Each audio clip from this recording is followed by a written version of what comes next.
Assalamualaikum warahmatullahi wabarakatuh. Pada kesempatan ini saya akan bacakan jenis kompensasi PHK yang wajib diberikan perusahaan kepada karyawan. Apa saja jenis kompensasi PHK yang wajib diberikan perusahaan kepada karyawan?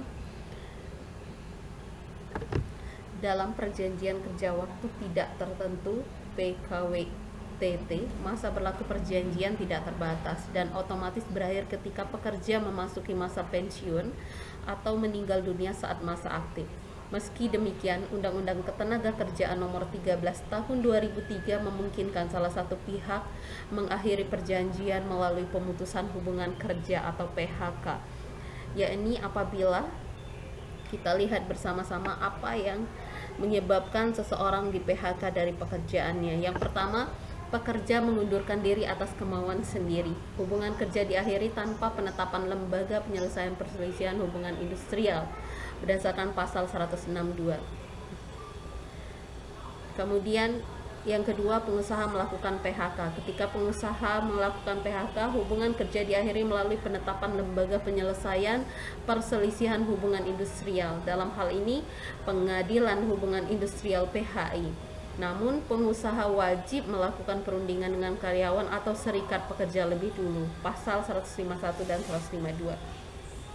Jadi, PHK boleh dilakukan setelah dirundingkan terlebih dahulu. Tidak bisa kita langsung mem-PHK karyawan tanpa perundingan atau peringatan terlebih dahulu. Itu berdasarkan pasal 151 dan 152. Lebih kurang pengertiannya demikian. Kemudian yang ketiga, penyebab PHK yang ketiga adalah pekerja mengajukan permohonan PHK kepada PHI.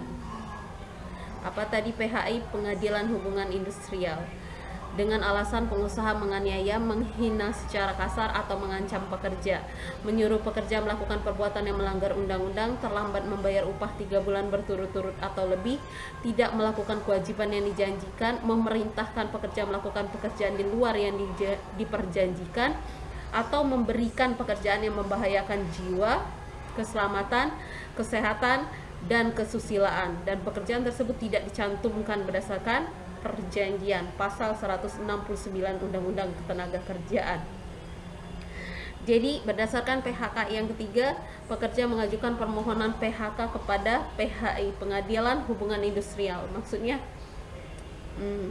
perusahaan ya, dengan alasan pengusaha menganiaya, menghina secara kasar, mengancam pekerja, menyuruh pekerja melakukan perbuatan yang melanggar undang-undang, terlambat membayar upah 3 bulan berturut-turut atau lebih, tidak melakukan kewajiban yang dijanjikan, memerintahkan pekerja melakukan pekerjaan di luar yang diperjanjikan, atau memberikan pekerjaan yang membahayakan jiwa, keselamatan, kesehatan, dan kesusilaan, dan pekerjaan tersebut tidak dicantumkan dalam perjanjian. Maksudnya kalau kita karyawan kontrak, maka di dalam kontrak perjanjian itu harus jelas apakah kita harus melakukan pekerjaan yang tidak sesuai dengan apa yang masuk di dalam kontrak kerja. Selebihnya, jadi karyawan bisa menolak pekerjaan yang tidak ada di dalam kontrak perjanjian berdasarkan pasal 169. Dan ketika pekerjaan itu membahayakan untuk jiwa karyawan, kemudian keselamatan, dan juga termasuk juga kesehatan, apalagi kesusilaan, maka karyawan berhak mengajukan permohonan PHK berdasarkan pasal 169. Dengan berakhirnya hubungan kerja, pengusaha wajib memberikan kompensasi PHK kepada karyawan bersangkutan. Apa kompensasinya? Kita lihat bersama-sama. Yang pertama, uang pesangon. Pesangon wajib diberikan kepada karyawan yang di PHK oleh perusahaan, poin 2, dan karyawan yang mengajukan permohonan PHK ke pengadilan. Jadi, untuk poin 2 dan poin 3, pesangon wajib diberikan dari perusahaan kepada karyawan. Kita lihat kembali apa penyebab PHK. 3 macam penyebab PHK berdasarkan Undang-Undang Ketenagakerjaan Nomor 13 Tahun 2003.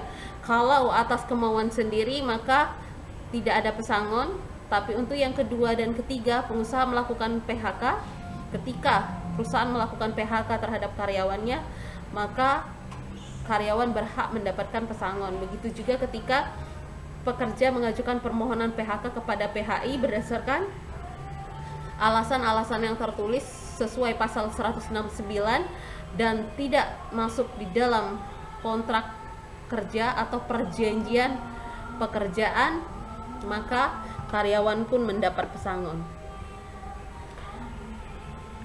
Hak yang pertama yang didapatkan oleh yang di PHK, yang pertama uang pesangon. Pesangon wajib diberikan kepada karyawan yang di PHK berdasarkan poin 2 dan poin 3, tetapi tidak diberikan kepada karyawan yang resign atas kemauan sendiri, poin 1. Besarnya pesangon didasarkan atas masa kerja dengan ketentuan minimal berdasarkan pasal 156 ayat 2. Berdasarkan pasal 156 ayat 2 Undang-Undang Ketenagakerjaan, masa kerja di bawah 1 tahun pesangonnya adalah 1 bulan upah. Kemudian 1 tahun masa kerja lebih dari 1 tahun dan kurang dari 2 tahun 2 bulan upah. Masa kerja lebih dari 2 tahun kurang dari 3 tahun 3 bulan upah. Masa kerja lebih dari 3 tahun kurang dari 4 tahun 4 bulan upah. Kemudian masa kerja lebih dari 4 tahun kurang dari 5 tahun 5 bulan upah. Masa kerja lebih dari 5 tahun kurang dari 6 tahun 6 bulan upah. Masa kerja 6 tahun lebih dari 6 tahun kurang dari 7 tahun 7 bulan upah. Kemudian masa kerja lebih dari 7 tahun kurang dari 8 tahun 8 bulan upah. Masa kerja lebih dari 8 tahun 9 bulan upah. Itu untuk jenis pesangon. Kemudian kompensasi yang kedua, uang penghargaan masa kerja, UPMK. Karyawan yang berhak mendapatkan kompensasi ini adalah karyawan yang di PHK oleh perusahaan dan karyawan yang mengajukan permohonan PHK ke pengadilan. Jadi poin tetap kita ke Undang-Undang Ketenagakerjaan pasal 13 tadi di atas ya. Karyawan berhak mendapatkan kompensasi berupa uang penghargaan masa kerja UPMK, yang poin 2 karyawan di PHK oleh perusahaan, dan poin 3 karyawan mengajukan permohonan PHK ke pengadilan. Karyawan yang resign tidak mendapatkan UPMK sesuai pasal 156 ayat 3. Besaran kompensasi minimalnya adalah, jadi dia yang pertama dapat uang pesangon, yang kedua uang penghargaan masa kerja. Masa kerja lebih dari 3 tahun kurang dari 6 tahun 2 bulan upah. Masa kerja lebih dari 6 tahun kurang dari 9 tahun 3 bulan upah. Kemudian masa kerja lebih dari 9 tahun kurang dari 12 tahun 4 bulan upah. Masa kerja lebih dari 12 tahun kurang dari 15 tahun 5 bulan upah. Masa kerja lebih dari 15 tahun kurang dari 18 tahun 6 bulan upah. Berarti kalau saya kemarin 15 tahun, berarti dapat UPMK 5 bulan upah, lumayan ya. Kemudian masa kerja lebih dari 18 tahun kurang dari 21 tahun 7 bulan upah. Masa kerja lebih dari 21 tahun kurang dari 24 tahun 8 bulan upah, dan masa kerja lebih dari 24 tahun 10 bulan upah. Kemudian kompensasi yang 3 yang didapatkan karyawan berdasarkan poin 2 dan 3 dalam ketentuan Undang-Undang Ketenagakerjaan. Yang ketiga, uang penggantian hak. Kompensasi karyawan ini berlaku untuk semua jenis PHK di atas. Jadi penggantian hak itu berlaku untuk poin 1, 2, dan 3. Walaupun mereka resign, mereka tetap mendapatkan uang penggantian hak yang seharusnya diterima menurut pasal 156 ayat 4 meliputi. Kita lihat bersama-sama penggantian hak yang akan didapatkan karyawan PHK berdasarkan poin 1, 2, dan 3 ya. Yang pertama, cuti tahunan yang belum diambil dan belum gugur. Jadi ketika mereka ada cuti tahunan yang belum diambil, maka itu berhak diberikan berupa uang kepada karyawan tersebut. Aturan ketenagakerjaan mengatur cuti tahunan minimal 12 hari setahun, namun perusahaan boleh memberikan lebih, misalnya 15 hari atau 18 hari. Jika hubungan kerja berakhir dan karyawan masih memiliki cuti yang belum diambil, maka ia berhak mendapatkan penggantian berupa uang dengan perhitungan uang penggantian cuti sama dengan upah sebulan dibagi dengan jumlah hari kerja per bulan dikali sisa cuti. Itu berdasarkan Undang-Undang Ketenagakerjaan. Kemudian uang penggantian hak yang kedua adalah biaya atau ongkos pulang untuk pekerja dan keluarganya di tempat di mana pekerja diterima bekerja. Jadi ketika mereka resign dan pindah kota, pindah pekerjaan, maka biaya atau ongkos karyawan tersebut menjadi kewajiban perusahaan yang mem-PHK atau mereka resign dari tempat tersebut. Aturan ini tidak dijelaskan lebih lanjut dalam undang-undang, karena itu sebaiknya perusahaan mengaturnya dalam perjanjian kerja, peraturan perusahaan PP, atau perjanjian kerja bersama. Seandainya tidak diatur, pemberian uang penggantian ini harus dihitung dengan nilai yang wajar. Jadi tetap ketika karyawan resign, itu tetap harus diberikan haknya berupa biaya atau ongkos mereka pulang. Mau pulang kemana aja, perusahaan harus membayarkan dengan bayaran yang wajar. Kemudian apalagi yang masuk penggantian hak yang ketiga, penggantian perumahan serta pengobatan dan perawatan ditetapkan 15% dari uang pesangon dan atau UPMK bagi yang memenuhi syarat. Penggantian hak ini diberikan khusus kepada karyawan yang memenuhi syarat yang ditetapkan dalam perjanjian kerja PP atau PKB. Rumus perhitungannya adalah yang pertama 15% dikali pesangon ditambah UPMK bila karyawan berhak atas pesangon. Kemudian yang berhak atas pesangon tadi ada yang poin 2, poin 3 ya. Kemudian 15% dikali UPMK bila karyawan tidak berhak atas pesangon. Kemudian yang keempat, uang penggantian hak yang keempat, hal-hal lain yang ditetapkan dalam perjanjian kerja PP atau PKB.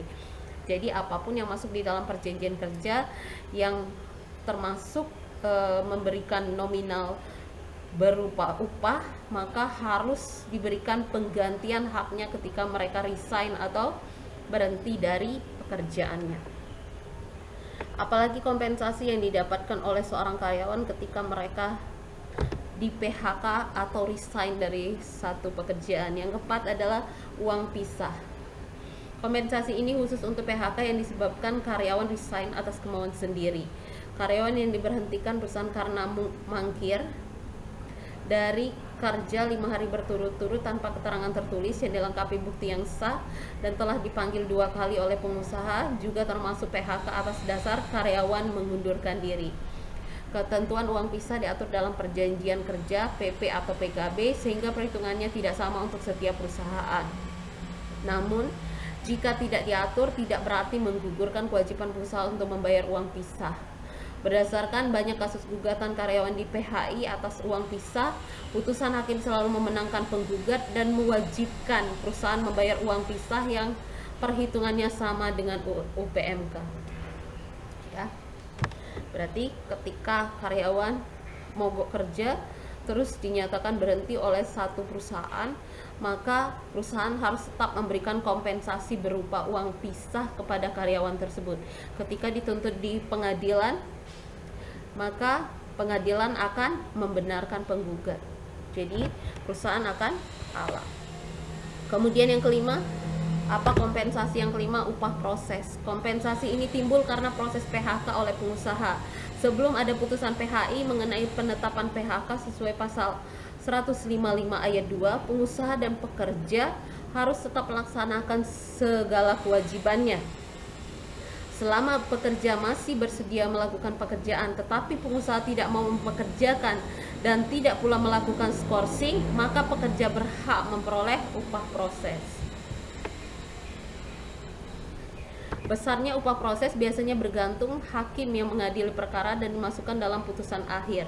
Namun ada beberapa kasus PHK yang tidak mewajibkan upah proses, antara lain pekerja dijatuhi vonis pengadilan karena melakukan tindak pidana, pekerja melakukan pelanggaran berat, dan pekerja sudah bekerja di perusahaan lain. Jadi upah proses ini tidak berlaku ketika pekerja ternyata melakukan tindak pidana, kemudian pekerja melakukan pelanggaran berat, dan pekerja sudah bekerja di perusahaan yang berbeda. Semua jenis kompensasi PHK yang telah saya bacakan di atas sesuai dengan pasal 157 dihitung menggunakan upah pekerja yang terdiri dari komponen upah pokok dan segala macam tunjangan yang bersifat tetap yang diberikan oleh perusahaan.